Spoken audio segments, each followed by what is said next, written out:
بسم اللہ الرحمن الرحیم۔ السلام علیکم ورحمۃ اللہ وبرکاتہ۔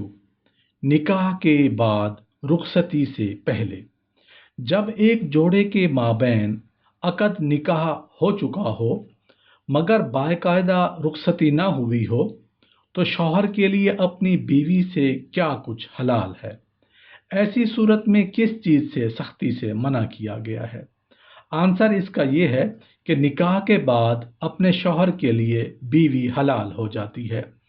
بعد از نکاح دونوں ایک دوسرے کے ساتھ ہر طرح کے تعلقات بحال کر سکتے ہیں، چاہے رخصتی نہ بھی ہوئی ہو۔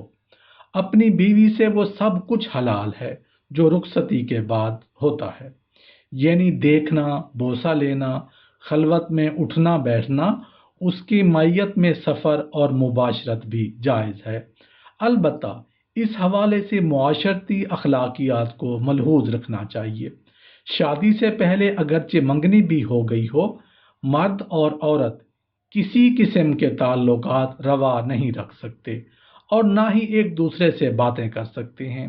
نکاح سے پہلے لڑکا اپنی منگیتر کے لیے غیر محرم ہی رہے گا اور غیر محرم سے خلوت اور تنہائی اختیار کرنا یا میل جول بڑھانا حرام ہے۔ رسول اللہ صلی اللہ علیہ وآلہ وسلم کا فرمان ہے، جو شخص اللہ تعالی اور یوم آخرت پر ایمان رکھتا ہے وہ ہرگز کسی ایسی عورت کے ساتھ تنہائی اختیار نہ کرے جس کے ساتھ کوئی محرم رشتہ دار نہ ہو، کیونکہ ایسی صورت میں ان دونوں کا تیسرا ساتھی شیطان ہوتا ہے۔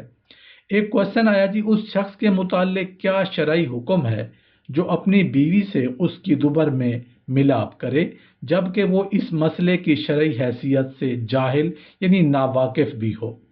آنسر اس کا یہ ہے کہ مرد کے لیے حرام ہے کہ وہ اپنی بیوی سے اس کی دوبر میں یعنی پچھلے مقام میں ہم بستری کرے یا جمع کرے۔ اگر کسی سے لا علمی میں ایسا ہوا ہو تو وہ معذور ہے اور اس کا جرم معاف ہے، بشرطے کہ اس کی حرمت کا علم ہو جانے کے بعد اس سے باز آ جائے۔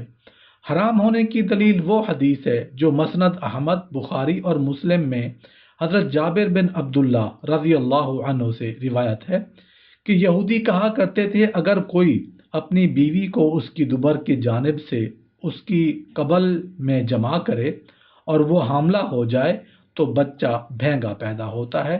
تو اس بارے میں یہ آیت نازل ہوئی، ترجمہ آپ کے ساتھ شیئر کر رہا ہوں۔ تمہاری بیویاں تمہاری کھیتیاں ہیں، تو اپنی کھیتیوں کو جہاں سے جی چاہے آؤ، اور مسلم شریف میں ہے، خواہ وہ اوندھے منہ ہو یا اس کے علاوہ، بشرطے کہ قبل میں مجامعت کرے۔ اور آیت کریمہ نے واضح کیا کہ کوئی سی بھی حالت ہو جائز ہے، چت لیٹی ہوئی ہو یا اوندھے منہ، بشرطے کہ دخول قبل میں یعنی آگے کی شرمگاہ میں ہو۔ اور اس میں دلیل صحابہ کرام کا فہم ہے، جبکہ وہ خالص عرب تھے اور اللہ عز و جل نے عورتوں کو کھیتیاں قرار دیا ہے جہاں سے کہ اولاد کی توقع کی جاتی ہے۔ اگر کوئی دوبر میں یہ عمل کرے تو ادھر سے اولاد کی کوئی امید نہیں ہو سکتی۔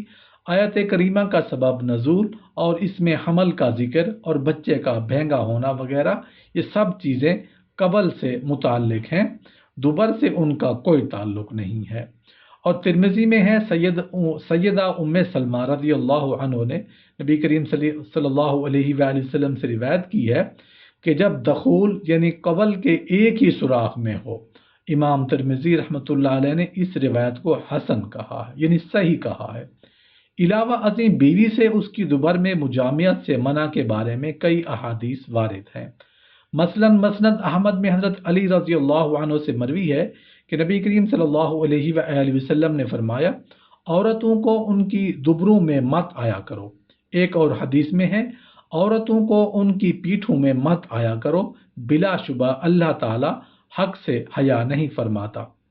ایک کوشچن آیا جی، جو عورت اوندھے منہ سوتی ہو اس کا کیا حکم ہے؟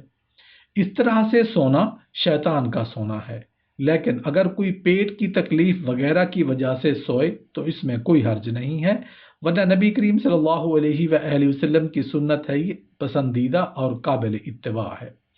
صحیح بخاری میں حضرت برا بن عازب رضی اللہ عنہ سونے کے آداب میں مروی ہے کہ نبی کریم صلی اللہ علیہ وآلہ وسلم نے فرمایا، جب تو اپنے بستر پر آنے کا ارادہ کرے تو وضو کر جیسے کہ نماز کے لیے کیا کرتا ہے، پھر اپنی دائیں کروٹ پر لیٹ جائے۔